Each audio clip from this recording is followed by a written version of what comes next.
ब्रह्म सारी सृष्टि के रचनहार कुल के मालिक कबीर परमेश्वर जी की असीम रजा से आप पुण्यात्माओं को ये सत्संग सुनने को प्राप्त हुआ।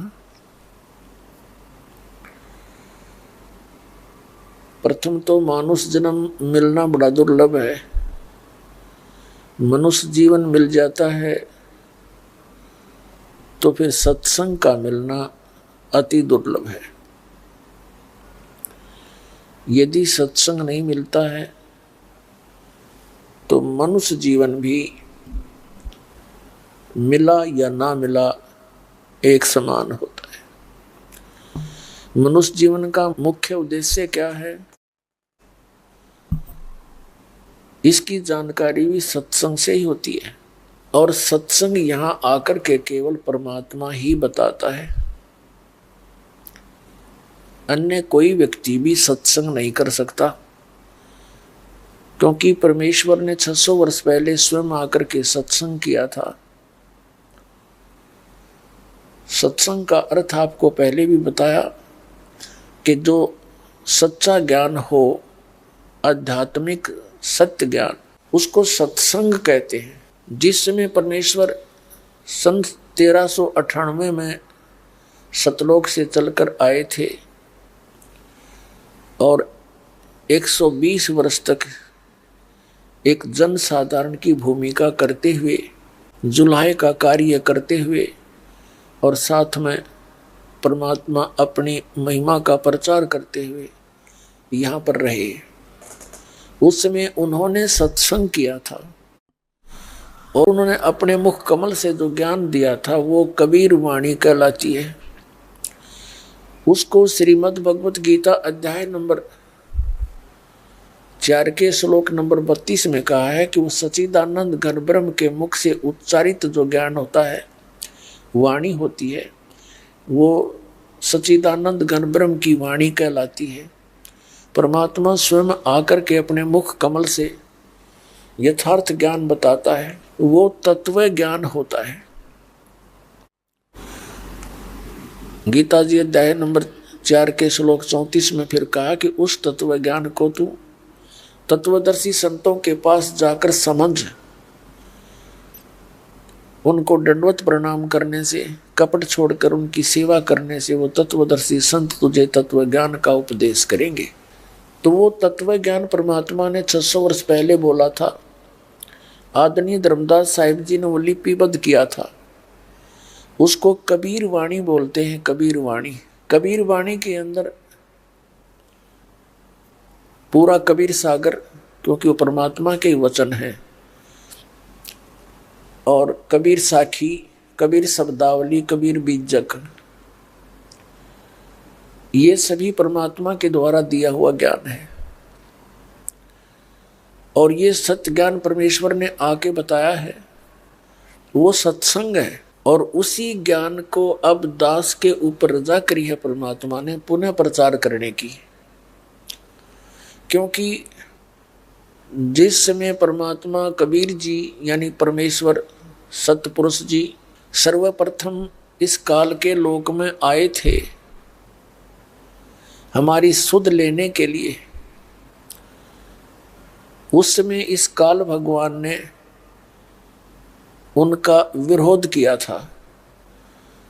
ये काल भगवान नहीं समझ सका कि वो स्वयं परमात्मा थे, क्योंकि परमेश्वर अपने पुत्रों का रूप बनाकर किसी भी एक पुत्र का, जैसे कभी सहजदास का रूप बना लेते हैं, कभी जोगजीत का रूप बनाकर आते हैं, कभी ज्ञानी का रूप बनाकर आ जाते हैं। तो यहाँ का जो भगवान है, मालिक है, ये ब्रह्म ज्योत निरंजन काल, ये यही समझ बैठता है कि मेरे उन भाइयों में से ही कोई एक है।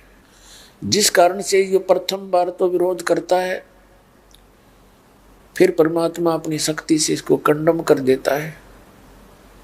फिर ये चरण पकड़ के अक्षमा याचना करता है और उनके आने का कारण पूछता है। तो सर्वप्रथम परमात्मा जब आए, अपने पुत्र जोगजीत के रूप में थे, और जोगजीत के ही रूप में परमात्मा ने इस ज्योत निरंजन को वहां सतलोक से निकाला था 21 ब्रह्मांड समेत। जब जोगजित रूप में परमात्मा वहां खड़े हो गए, आकर जहां पर तपस्या के ऊपर 1,00,000 मानव शरीरधारी प्राणियों को ये वहां भून रहा था, जला रहा था, मानव शरीरधारी प्राणियों को 1,00,000 उनके सूक्ष्म शरीरों को, और हाहाकार मची हुई थी। सब तड़प रहे थे ऐसे जैसे खील भूनी जाती है, चटक मटक हो रहे थे, हाहाकार मची हुई थी। जब परमात्मा कबीर जी वहां आकर खड़े हुए, परमात्मा की प्रेजेंस में जो तपस्या एक टुकड़ी है जहां पर ये काल 1,00,000 मानव शरीरधारी प्राणियों को नित भून कर खाता है, उनसे गंध निकाल कर खाता है, और जीव मरते नहीं, उनको कर्माधार से फिर अन्य योनियों में अपने कर्म भोगने के लिए भेज देता है। यह सब कार्य वो ऑटोमेटिक और गुप्त रहकर करता है। जो परमात्मा वहां खड़े हुए आकर उनके जो तपस्या की जो तपत थी, वो टुकड़ी तो वो पत्थर की तई तनों की नो जल रही थी, लेकिन उन प्राणियों को आंच नहीं लग रही थी, उसकी अग्नि महसूस नहीं हुई। फिर उनके आने के बाद पहले तो तड़फ रहे थे वो, जब उनकी वो तपत खत्म होगी, पहले तो हाहाकार मचा हुआ था, फिर सब शांत होकर देखने लगे कि एकदम ऐसी शीतलता कैसे आ गई। सामने देखा भगवान खड़े थे, उनके देखकर उस सुंदर स्वरूप को सभी आत्मा गदगद होगी और सोचने लगी कि भगवान आगे, इन्होंने हमारे कष्ट दूर कर दिए। वहां पर उस तपस्या के ऊपर ये नकली संत भी थे, उनके चेले भी वहीं भूनने जा रहे थे। ऋषि भी वहीं थे जो यहाँ बकवाद करा करते, एक नहीं मानने थे सच्चाई को। तब उन सभी ने मिलकर कहा कि हे भगवान, हम यहाँ पर किस कर्म का दंड भोग रहे हैं? तब परमात्मा ने कहा कि यहाँ जो तुम दंड भोग रहे हो ये यहाँ का नहीं है, ये पाप कर्म तुमने सतलोक में किया था। वहां तुम परमात्मा से विमुख होकर और इस काल के साथ आ गए थे, और वो भोग वो दंड तुम्हें सतलोक में किए हुए पाप कर्म का आज इस तपस्या पर तुम इसका भोग भोग रहे हो। फिर परमात्मा ने उनको सारी कहानी कथा सुनाई, सृष्टि रचना सुनाई, और काल के साथ उनके यहाँ आगमन की कथा सुनाई कि तुम कैसे फंसे हो आकर के, नीचे चले जाते हो, तुमने माया के अतिरिक्त कुछ भी दिखाई नहीं देता, तुम फूल जाते हो, भगवान को भूल जाते हो और अपने आप में सुपीरियर बन जाते हो जब मनुष्य शरीर मिलता है। काल आपके शरीर को बर्बाद करवा देता है और फिर तुम आजीवन यानी शेष जीवन जितने भी हैं वो रो रो कर भोगते हो, कुत्ते गधे सुअर के। अपने आत्मा वहां तो ना कोई भाई साथ था, ना बहन साथ थी, ना कोई रिश्तेदार साथ था, वो अकेले पिट रहे थे सारे। सबको पता लग गया। परमात्मा ने कहा जिस संपत्ति को, जिस संतान को तुम अपनी माने बैठे थे, कोई लाए उठाकर सुई भी तुम, और तुम्हारे पास टाइम नहीं था भगवान की भक्ति का, और भक्ति करते थे तो नकली करते थे, डुप्लीकेट। तुम्हें रास्ता नहीं पता था, रास्ता बताने के लिए हम जाते हैं, तुम सुनते नहीं हो। अब वहां तो सारी बात समझ में आव थी, क्यों दुर्गति हो रही थी, वो कष्ट से पीड़ित थे। तब सभी ने मिलकर अर्ज करी, हे परमात्मा, हमसे भारी भूल होगी और हमारा पीछा छुटवा दो, हमें मुक्त करो दाता, यहां से ले चलो उसी लोक में, हम थक चुके हैं। क्योंकि वहां जाने के बाद उनको पिछले संस्कार, पिछले जन्म जन्मांतर के दुख भी याद आ रहे थे। तब परमात्मा ने कहा ऐसे नहीं बनती बात, जब तुम जाए धरो जग देहा, तब तुम करना मम सत शब्द स्नेहा। जब तुम नीचे चले जाओ और कभी किसी को मानव शरीर प्राप्त हो, तब मेरा कोई संत मेरे इस तत्व ज्ञान का प्रचार कर रहा हो, तब मेरे इस तत्व ज्ञान पर विश्वास करना और सतनाम प्राप्त कर लेना, फिर तुम आ सकते हो। अब वहां परमात्मा ने देखा कि वो ऋषि महर्षि भी वही कष्ट उठा रहे थे। उनसे परमात्मा ने प्रसन्न किया कि तुम परमात्मा की साधना भी करते हो, फिर तुम क्यों आगे इस तपस्या पे। अब वहां तो वो कहते हैं भगवान हमें पता नहीं, हमको जैसा ज्ञान था वैसी हम साधना कर रहे थे।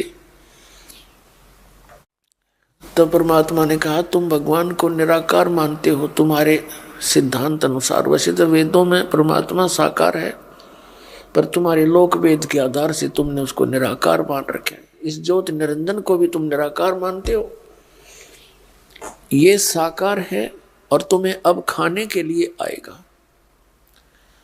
तुम्हें तो भेज देता है, लेकिन आपके इस शरीर से निकला हुआ ये गंध जो ऑटोमेटिकली एक पात्र में चला जाता है, इसको खाने के लिए आएगा वो। अब उन्होंने देखा, परमात्मा ने कहा कि देखो वो आ गया है, इस काल का आहार का समय हो गया।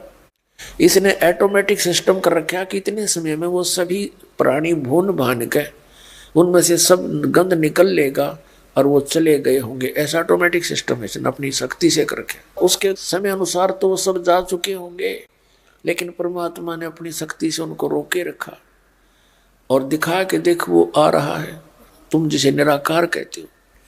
लेकिन वहां तुम मानते ही नहीं हमारी बात को। और श्रीमद् भगवत गीता अध्याय नंबर 7 के श्लोक 24 और 25 में स्पष्ट ये कहता है, श्री कृष्ण में प्रवेश करके बोलता है और कहता है कि मैं अपनी योग माया से छुपा रहता हूं और ये बुद्धिहीन मानव समाज मुझ अव्यक्त को व्यक्तिम आपनम मनन्ते, मुझ अव्यक्त को मैं छुपा रहता हूं और मुझे ये कृष्ण मान रहे होंगे। मैं कृष्ण नहीं हूं, मैं अपनी योग माया से छुपा रहता हूं, कभी किसी के समक्ष नहीं आता। अब परमात्मा ने कहा तुम जाओ, अब मैं जानू ये, अब मेरी इसकी दो बात होंगी। अब उस काल ने जब देखा कि सामने जोगजीत आया हुआ है, अब उसको देखकर एकदम आंखें बदल ली और प्रतिशोध लेने की तैयारी करी और पूछा कि जोगजीत तू यहां क्यों आया मेरे लोक में? वहां तो तूने मुझे धक्के मारकर निकाला था, अब तू मेरे लोक में क्यों आ गया? फिर उसको याद आ गया कि कहीं परम पिता का कोई संदेश लेकर आया हो, पहले से पूछ लेता हूं। तब उस काल ने कहा ज्योति निरंजन ने कि जोगजीत पहले तो ये बता, तू कोई परमात्मा का संदेश लाया है वो मुझे सुना दे, और उसके बाद मैं तेरी आज खबर लूंगा। मैंने तेरे आगे बहुत कुछ याचना की पर तूने मानी नहीं एक भी मेरी बात। तूने मुझे धक्का देकर वहां से 21 ब्रह्मांड समेत बाहर फेंक दिया था। तब परमात्मा ने जो अपने पुत्र जोगजीत के रूप में खड़े थे कहा कि सुन ले ज्योति निरंजन, मेरे को परमात्मा ने भेजा है और यहाँ तूने इन परमात्मा की आत्माओं का क्या हाल कर रखा है। कोई गधा बना दिया, कोई कुत्ता, कोई सुअर, और किसी का बेटा मारा, किसी की बेटी मारी, हाहाकार माचरी। क्या ये ऐसे थे जब तेरे साथ आए? इन्हें के बिगाड़ा तेरा? तेरे साथ आगे तो ऐसा जुल्म नहीं करना चाहिए था तेने। कोई मरो चाहे जियो, फ्लड आ गया कि तो फ्लड आ गया, भूकंप है तो भूकंप आ गया, सूखा है तो सूखा मर गया, अकाल पड़ गया, कोई जीवन है इनका, तुमने ये क्या कर डाला? तो परमात्मा ने मुझे भेजा है और मुझे कहा है कि तू जा जोगजीत, सभी आत्माओं को मेरा ज्ञान करा दे। उसने उनको मिसगाइड कर दिया है, सबको भ्रमित कर रखा है, परमात्मा का तने नामो निशान मिटा दिया और तू खुद भगवान बन बैठा। मैं नीचे जाऊंगा और तेरी पोल खोल लूंगा सारी, तेरा भांडा फोड़ करूंगा। तू भगवान नहीं है, तू काल है, सबका नाश करता है, खाता है, और तूने जो अज्ञान फैला रखा है उस अज्ञान का नाश करूंगा इस तत्व ज्ञान से। और परमात्मा की प्यारी आत्माओं को ये सत संदेश दे करके और सतनाम दूंगा और सार नाम दूंगा, सबको वापस भेजूंगा। ये आदेश है परम पिता का। अब उसका तो आग लग गई एकदम, कहने लगा जोगजीत, नीचे तो जब जागा ना तेना जान दूंगा, तुझे अभी खत्म करता हूं। तू तो मेरा बाग उजाड़न जाता है, तू तो मेरी खेती का नाश करने जा रहा है, क्योंकि इसने हमें यहां पर इसी उद्देश्य से रोका हुआ है, अपना आहार के लिए।